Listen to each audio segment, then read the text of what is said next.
Nah, sekarang mari kita bahas inti persoalannya. Apa itu musik? Apa itu syair?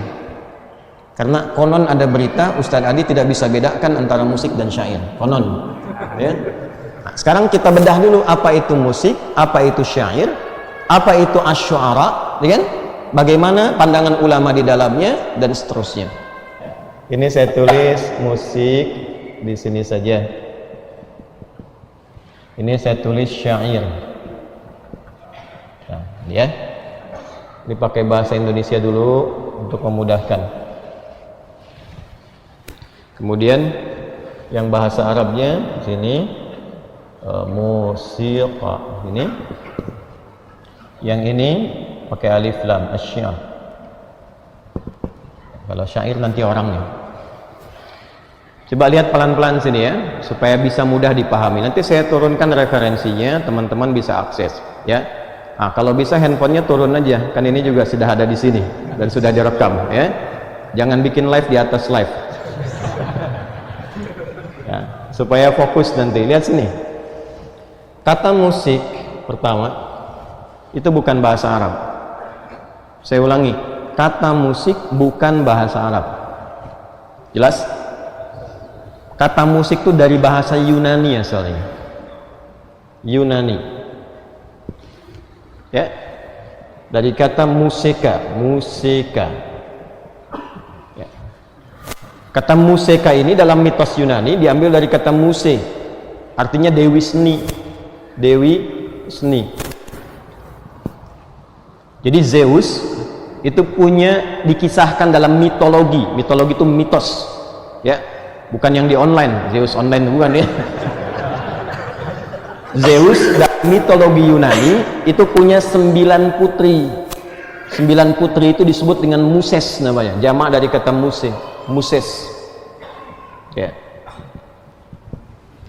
Perhatikan baik-baik. Nah, 9 putri ini terkait dengan seni dan musik, karena itu disebut dengan muse. Misal ada yang namanya Cleo, kan? Itu dewi musik terkait dengan puisi. Nanti ada yang terkait dengan nyanyian, terkait dengan tarian dan sebagainya. Itu 9 ya. Kalau teman-teman mau akses silahkan nanti cari referensinya tentang ini. Mungkin karena sekarang ini manusianya adalah manusia yang mengandalkan pada Google ya, googling saja ya, googling saja nanti arti musik misalnya, nanti keluar tuh. Bahkan kalau Anda misalnya buka Wikipedia pun ada musik, itu keluar tentang pernyataan ini. Singkatnya adalah musik ini bukan dari bahasa Arab.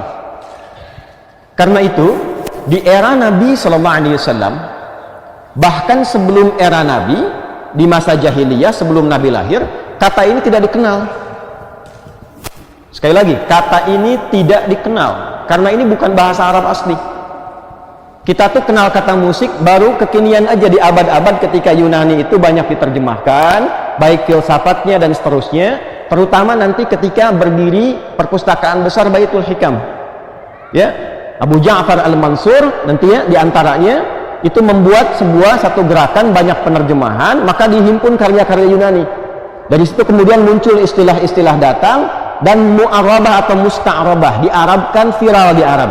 Jadi ke era Nabi, ke era sebelum Nabi ini nggak dikenal, baru kekinian kemudian didapatkan di abad-abad jauh setelah itu baru muncul kata ini.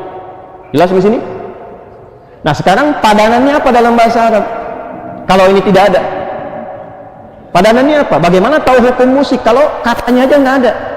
Silahkan cari kata musik dengan kata musik kok begini di Al-Quran. Satu kata aja, cari. Kalau Anda dapat, saya kasih hadiah haji setiap tahun. Karena tahu saya tidak akan ada. Silahkan cari sampai kiamat kurang 2 menit.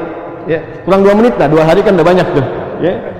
Tidak akan ditemukan karena memang tidak ada kata ini dalam bahasa Arab di era itu, tidak ada, tidak ditemukan.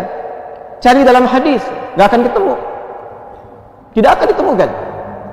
Lalu apa padanan yang terkait dengan makna ini sehingga nanti dibawa ke dalam konstruksi hukum musik apa?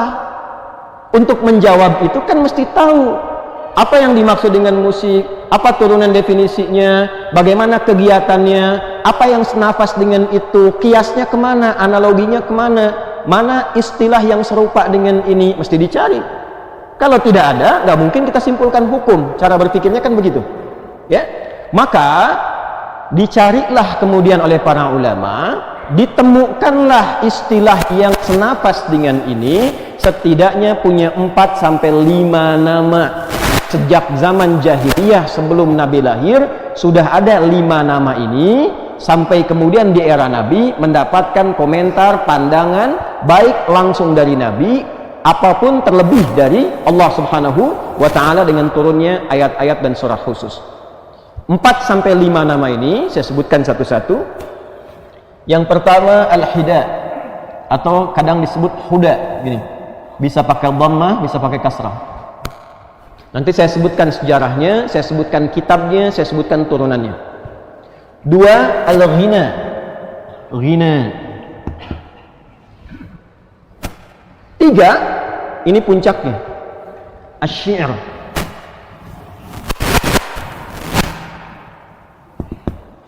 1 huda, pakai hak kecil ya, bukan hak besar. Hak huda atau hida. 2 al-ghina, ghina. 3 asy-syi'r. Kalau pakai alat nanti disebut dengan azaf. Alatnya disebut dengan ma'azif.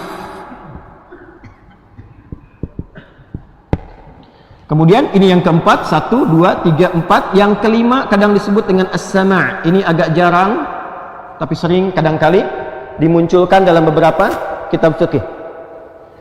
Al-huda atau hida 1, al-ghina 2, asy-syi'r ini puncaknya 3. Yang keempat kalau pakai alat azaf, alatnya disebut ma'azif. Dan yang kelima as-sama'. Jelas sampai sini? Jelas. Jadi kata ini tidak ada, kata musik ini. Yang ada tuh 5 ini. Dari mana asalnya 5 ini muncul? 1 al-huda atau al-hida. Yuk kita pakai kitab dulu ya, supaya tidak dipahami bahwa ini cuma cerita atau dikarang-karang. Di antara kitab yang paling populer tentang hida atau huda, rujukan para ulama sampai sekarang ya, termasuk juga para ahli-ahli sejarah dan syair. Itu nama kitabnya Mirwajudz Dzahab, karya Al-Mas'udi, Ali Al-Mas'udi. Mirwajudz Dzahab. Ya. Karya Al-Mas'udi. Kurang lebih 1850-an halaman. Saya ada kitabnya. Ya, dibagi pada 3 sampai 4 jilid. Yuk kita mulai ya. Hida atau huda asalnya bermula dari datuk atau kakek buyut Nabi sallallahu alaihi wasallam yang bernama Mudhar. Siapa namanya? Mudhar. Jikalau kita tarik ke atas, Muhammad sallallahu alaihi wasallam bin Abdullah bin Abdul Muttalib bin Hashim bin Abdul Manaf bin Qusay bin Murrah bin Kilab. Ada yang menyebut bin Kilab dulu baru kemudian Murrah ya. Bin Murrah bin Kilab.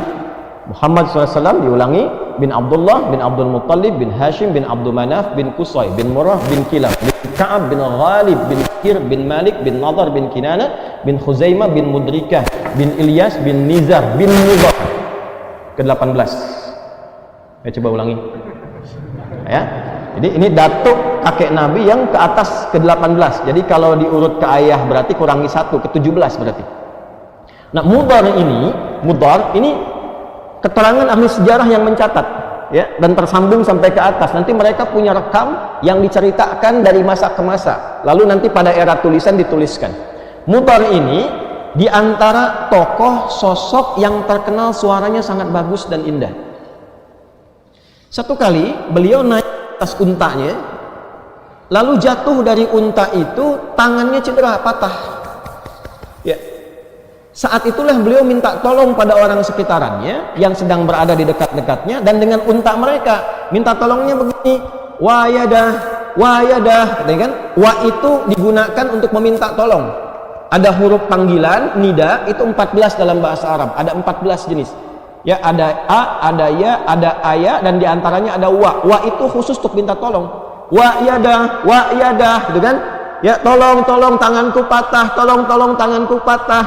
menariknya karena suaranya bagus, orang tidak fokus dengan cederanya, tapi fokus dengan suaranya. Yang saking bagusnya, jangankan orangnya, unta-unta sekitaran pada datang berkumpul.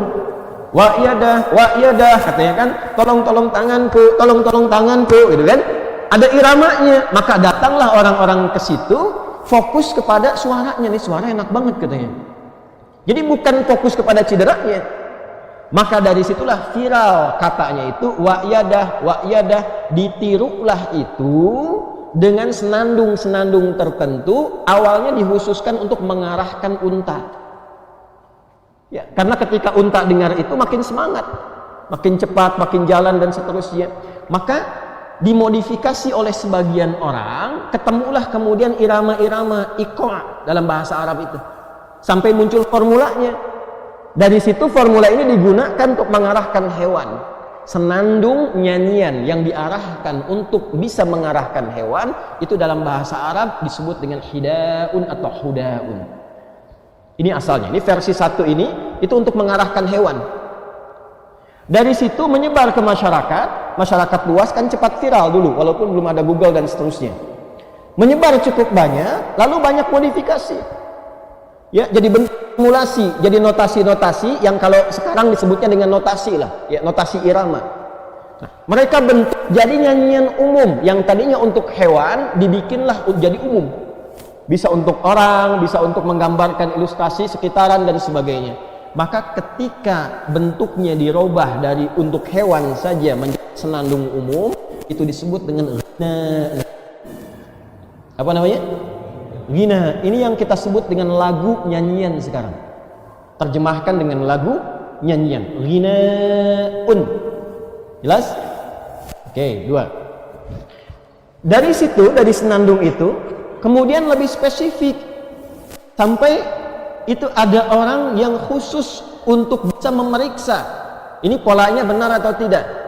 Untuk menunjukkan bahwa ini yang marak di masyarakat kami ini, sastranya seperti ini.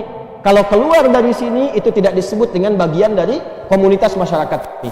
Maka Allah Az-Zibyani, dia yang mengoreksi. Kalau pengen bikin seperti ini, kalau pengen bikin ghina, formulanya begini. Formula itulah yang kelak kemudian dikenal dengan nama bahar. Bahar. Ya. Ba, ha, ra. Nih, bahrun. Bahr. Jamaknya bukhur. Pakai ha, ba, ha, waw, ra. Bukhurun. Saya pelankan. Ada 16 jenis bahar pada waktu itu. Ada berapa? 16 formula, 16 jenis, ya. Sittata asyar bahran. Contoh. 1 ada yang namanya bahar tawil. Formulanya tawil, ya, disebut tawil karena formulasinya panjang. Tawilun lahu dunal bukhuri fadailu fa'ulun mafa'ilun fa'ulun mafa'ilu. Formulasinya fa'ulun mafa'ilun fa'ulun mafa'ilu. Fa'ulun mafa'ilun fa'ulun mafa'ilu. Ini rumusnya. Jadi kalau ada orang ingin bikin nyanyian dengan menggunakan formula pada masa itu, lalu nanti menghadap untuk dikoreksi benar atau tidak, diantaranya pada An-Nabighah Az-Zibyani, pakai formula ini dicek nanti. Fa'ulun mafa'ilun fa'ulun mafa'ilu kifa nabki min dzikra habibin wa manzili wa baina dakhuli fa hawmali. Contohnya yang punyanya Imrul Qais misalnya.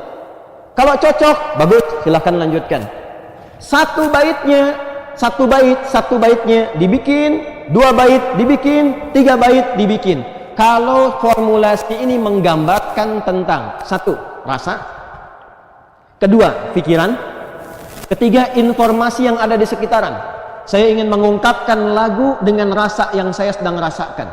Saya ingin menggambarkan ilustrasi situasi sekarang. Lihat Masjid Al-Azhar, langsung bikin lagu, langsung bikin lirik, musik, lagu, yang ditampilkan untuk menggambarkan rasa, pikiran, dan ide, itu bahasa Arabnya disebut dengan syair. Ini. Jelas? Awas, hati-hati. Orangnya disebut syair. Syair. Jadi kalau teman-teman klik syair, ya, klik aja syair misalnya, kemudian musik, syair, musik begini. Maka definisi musik syair itu sekarang definisinya musiqa dzatu afkarin. Musik yang mengandung pikiran, mengandung ide, mengandung irama, mengandung rasa. Jadi tidak mungkin disebut syair kalau tidak ada musiknya. Jelas?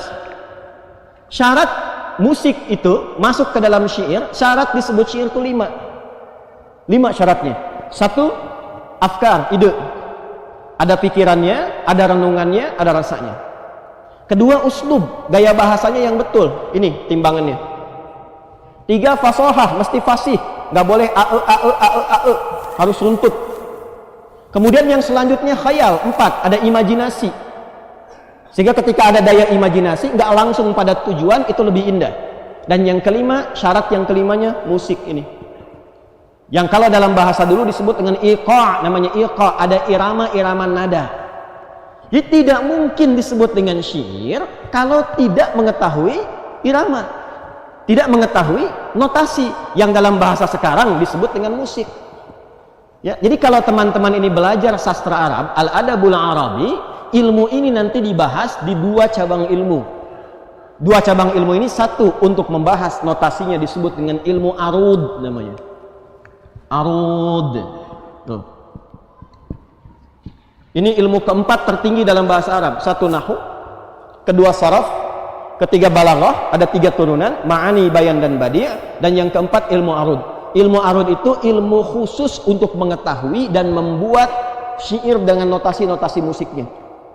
Contoh, kita nggak pakai tawil, kita pakai rojaz. Yang tadi diambil dari wayadah, wayadah, wayadah, keluarlah rumus mustaf'ilun, mustaf'ilun, mustaf'ilun, mustaf'ilun, mustaf'ilun, mustaf'ilun.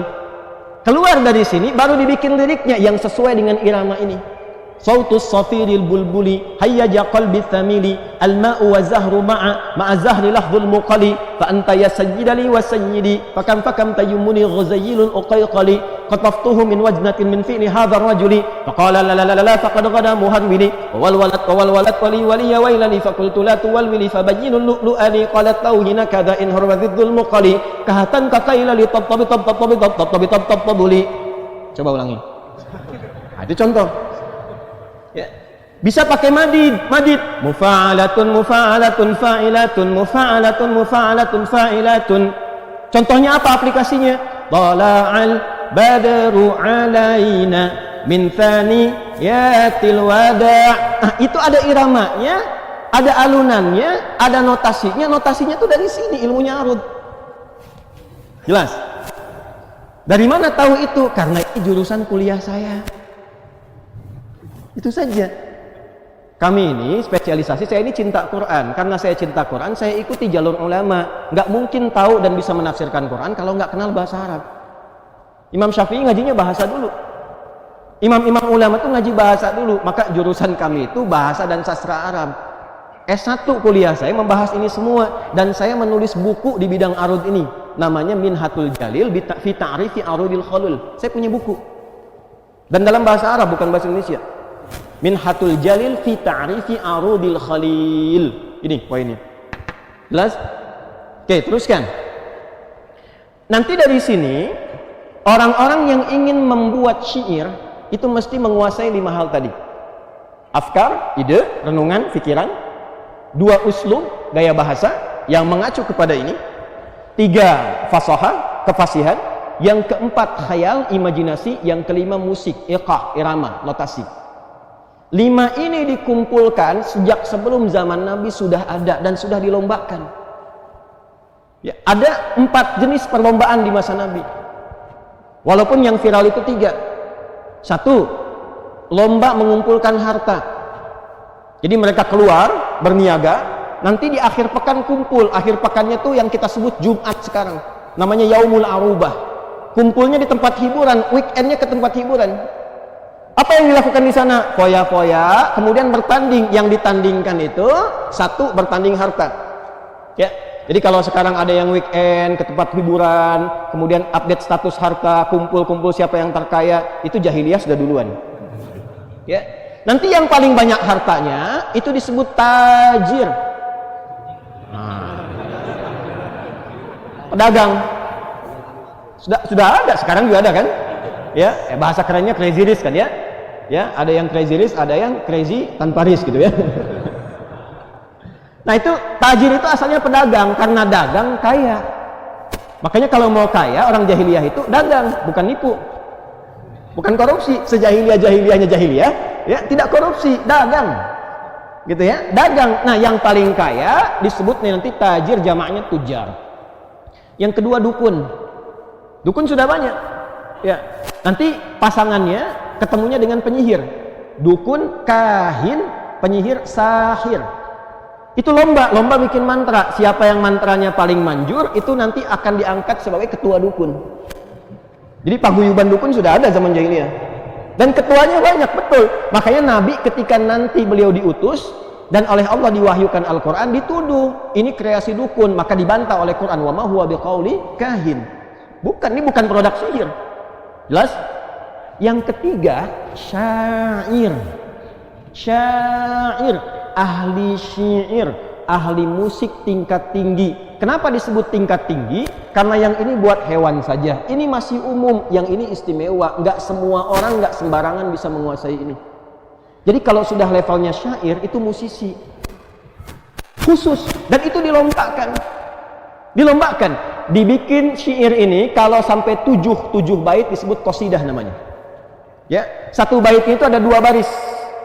Baris pertama disebut sodrun, baris kedua disebut ajazun. Sodrun, ajazun.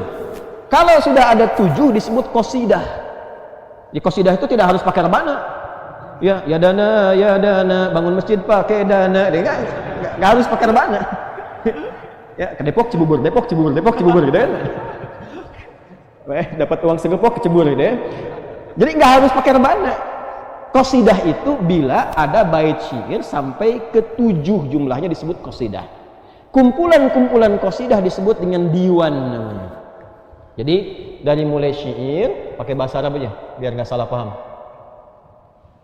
Nanti dari sini muncul qasidah kalau 7. Dari qasidah muncul diwan kalau dikumpulkan. Jelas? Ini dilombakannya di mana? Di pusat hiburan namanya aswaq, suq uqad, suq dumatul jandal, dan nanti yang paling bergengsi, paling elit perlombaannya di atas Jabal Qubais. Di dekat Ka'bah, yang sekarang ada istana raja itu, Jabal Qubais. Ya, ada Gunung Abi Qubais, itu ada istana sekarang. Itu adalah tempat prestisius yang menentukan siapa berkuasa. Makanya kalau teman-teman lihat ada istana di atasnya, ini menunjukkan ini yang sedang berkuasa itu pemerintahan ini. Nah, dulu yang punya kuasa itu 3 golongan itu. Yang paling kaya, kemudian ada dukun dan tukang sihir, ya, satu lagi ada musisi, penyair di sini. Syair. Dilombakan, yang keempat nanti yang kedudukan, ya, dan seterusnya. Dilombakan, perlombaan ini akan menyeleksi 7 terbaik. 7 terbaik. 7 terbaik ini kalau sudah didapatkan, itu nanti karya mereka 7-7-nya akan ditempel di dinding Ka'bah, dituliskan. Itulah asal mula sejarah nanti kain kiswah yang diganti dengan Al-Quran saat Islam hadir di tanah Hijaz. Asalnya itu bukan ayat Quran, asalnya bukan Asmaul Husna, asalnya itu tulisannya syair semua. Lirik-lirik, lagu-lagu dan sebagainya. 7 disebut mu'allaqatus sab'a. Nanti dipilih pemimpinnya, siapa yang paling hebat, disebut dengan ini syair, orangnya syair, jamak dari kata syair, karena jamak itu lebih dari 2. Ya, kalau 2 disebut musanna, ada yang mengatakan lebih dari 1. 1 mufrad single, 2 musanna, ya kan? Yang ketiganya jamak. Karena ini dipilih 7, maka dijamakkan syair menjadi syu'ara. Jamak dari kata syair, syu'ara. Paham? Masuk sampai sini? Masuk. Ini maaf kalau saya terasa lebih kencang, karena suara yang di sini dengan ini agak berbeda. Ya, maksud saya supaya kedengaran ke belakang. Kalau yang teman-teman online terdengar, itu supaya terdengar yang offline ke belakang. Ya. Jadi bukan karena semangat membara, bukan. Ya. Jama' syair itu syu'ara adalah 7 kemudian dikumpulkan, ditempelkan di dinding Ka'bah, ditulis dengan tinta emas. Main-main, ditulisnya pakai tinta emas, ditempelkan di dinding Ka'bah, ditempelkan 7 terbaik, namanya al-mu'allaqat as-sab'. Kalau belajar sastra Arab pasti paham nih. Al-mu'allaqat as-sab'.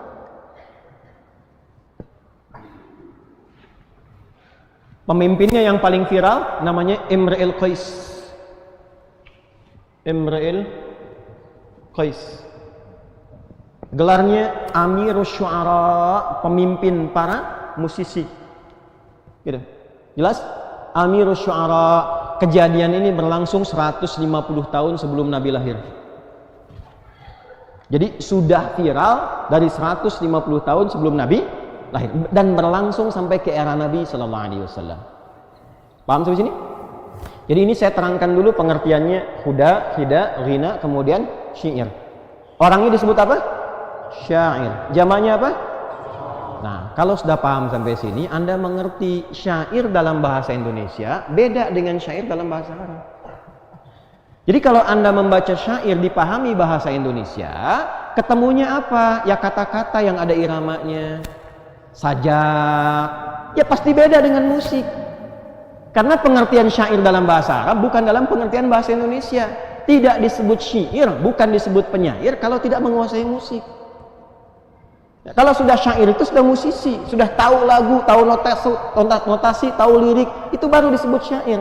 Jadi bukan dalam pengertian bahasa Indonesia. Mungkin antum bacanya syair itu dalam yang terbayang di pengertian di kepalanya bahasa Indonesia. Ya, jadi disitulah disimpulkan beda syair dengan musik. Ya kalau bahasa Indonesia emang beda, pasti beda. Ya, musik dalam bahasa Indonesia sekali lagi dengan syair dalam bahasa Indonesia itu kalau kemudian dipertemukan tidak akan ketemu karena tidak sama. Ya, yang syair ini hanya kata-kata, Anda bikin sajak, bikin puisi, disebut syair. Ada penyair, W.S. Rendra misalnya, ya, Pak Taufik Ismail misalnya, itu penyair. Dalam bahasa Indonesia itu belum tentu jadi musisi. Tapi dalam bahasa Arab disebut syair itu sudah pasti musisi. Sudah pasti itu. Nah, artinya bukan saya yang tidak paham. Mungkin yang sana ya menjawabnya begini, yang di sana melihatnya berbeda, gitu aja. Itu aja. Ya, kan tidak boleh kita menjelekkan orang. Ya, menyudutkan orang, menjatuhkan orang itu tidak boleh. Kita itu umat Nabi yang dilatih berprasangka baik. Karena di sana melihatnya dalam persepsi bahasa Indonesia, maka tidak ketemu. Jadi kalau ada yang mengatakan dari dulu orang Arab sampai sekarang misalnya, ya kata syair itu jelas maknanya, ya jelas tidak ada kaitan dengan musik, ini menandakan mungkin cara pandangnya berbeda, informasinya belum masuk. Belum masuk, nanti saya buka di akhir. Ya, saya buka pelan-pelan di akhir. Tapi di sini, maaf Bapak Ibu sekalian, saya juga belajar bahasa Indonesia. Dan saya punya koleksi KBBI, Kamus Besar Bahasa Indonesia di rumah. Ya, kita belajar sinekdok, pas prototo, totem proparte sampai ke sini, pengertiannya ada. Apa yang disebut dengan syair itu nggak akan sama. Jadi kalau ada yang menyebutkan ini nggak bisa bedakan antara syair dengan musik, ya lalu berkomentar A, B, C dan seterusnya, ini menunjukkan boleh jadi syair yang dia pahami syair dalam bahasa Indonesia. Jelas? Bukan dalam pengertian bahasa Arab. Ya, saya nanti ungkap belakangan saja supaya tidak mengganggu jalannya ta'lim kita. Kalau ini sudah pakai alat, liriknya, notasinya, iramanya diiringi dengan alat, itu berubah menjadi azaf namanya. Ini ilmu nih. Alatnya disebut ma'azif. Ma'azif dari tunggalnya mi'zafah, jamaknya ma'azif. Kenapa dijamakan ma'azif? Karena ada 3 jenis alat yang digunakan mengiringi lirik, mengiringi lagu dan notasi. Apa 3 ini? 1, yang menggunakan tiupan, nai, seperti seruling, nai. Ya, Bapak nai, Bapak seruling. Ya. Ada yang menggunakan petikan, dua, dipetik. Itu ud namanya. Bukan ud yang minyak wangi. Yang petikan. Pernah lihat yang petikan klasik dari Arab yang senarnya cuma 3 atau 2 itu? Nah, itulah ud. Ya. Kemudian dikembangkan menjadi autar atau diserap ke dalam bahasa kita gitar. Dari bahasa Inggris gitar. Ya, jelas? Ini yang petikan. Lalu selanjutnya ada yang ditabuh, dipukul. Nah, ini yang viral, yang banyak digunakan. Ya, kalau yang ini biasanya tidak banyak ya didapatkan dari wilayah-wilayah Persia dan seterusnya. Kalau di lingkup Arab yang masa jahiliyah sampai ke era Nabi, yang paling banyak itu ini yang ketiga. Walaupun ini ada, ini dikomentari, yang ketiga itu lebih banyak. Yang dipukul, ditabuh. Namanya duf atau dufuf. Ya. Jamaknya dufuf. Nah, dufuf inilah yang disebut rebana. Dufuf ini yang disebut rebana. Jadi rebana itu bukan qasidah. Kalau qasidah itu lagunya, liriknya, iramanya, notasinya itu qasidah. Gabungan dari 7 bait. Ya, 7 bait syair. Kalau alatnya disebut dengan dufuf. Kalau kendang, sekarang kan ada rampak kendang macam-macam dan sebagainya, itu zaman dulu sudah ada, namanya pobel. Poblun. Po, ba, lam. Nah, paham? Jadi alat-alat ini disebut apa namanya? Ma'azif. Jelas? Kalau orang bernyanyi, berlagu, berdendang, menggunakan alat-alat ini, walaupun yang dilagukan itu lirik-lirik syair, dia tidak disebut syair, disebutnya azif. Nih. Jelas apa disebutnya? Azif. Kalau diperdengarkan, orang mendengar konser lah kalau istilah sekarang, dikonserkan, diperdengarkan, diundang, kemudian dibayar dan sebagainya, maka ketika diperdengarkan itu disebut dengan sama namanya. Sama. Jelas? Nih, 1, 2, 3, 4, 5. Ini asalnya. Paham sampai sini? Nah, inilah yang kelak kemudian hari, Bapak Ibu sekalian, dalam definisi orang sekarang nggak kenal ghina itu apa.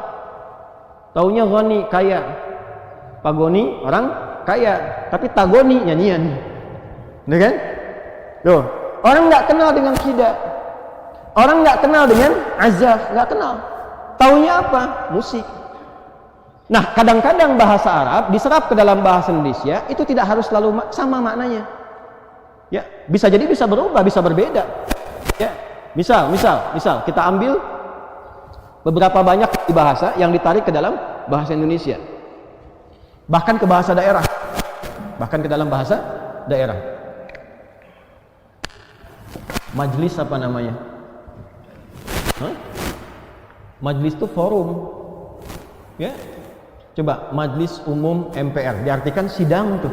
Sidang majlis. Majlis itu asalnya tempat duduk. Gitu. Dari kata jalasa, tempatnya majlis, tempat untuk duduk. Ya, tidak harus tempat untuk bersidang. Majlis Jumat yang mulia gitu kan. Ya, majlis itu dalam bahasa Indonesia tidak sama dengan bahasa Arab. Kalau majlis Jumat, forum Jumatan, padahal asal kata majlis itu tempat duduk. Syair ini itu produk musik dengan 5 syarat tadi. Ketika ditarik ke dalam bahasa Indonesia, maknanya berubah untuk membedakan dengan istilah sudah ada di tempat itu supaya tidak sama. Maka berubahlah syair menjadi istilah-istilah yang berbeda dari asalnya dalam bahasa Arab. Paham sampai sini? Di mana ditemukan itu? Nih saya bawa kitabnya, ini tebal sekali nih. Namanya Al-Musiqa wal Ghina fi Mizanil Islam. Musik, nah, dan lagu dalam timbangan Islam. Ini pengarangnya, kalau teman-teman lihat, Abdullah bin Mustad Al-Hajiz, ini 500, kurang lebih 500 halaman, segini tebalnya. Dijelaskan asal-usul ini. Semua diuraikan dari awal sampai akhirnya. Jadi ini bukan karangan pribadi, semua ini ada kitabnya. Dan ini merujuk lagi kepada kitab-kitab lain, dikumpulkan jadi setebal ini.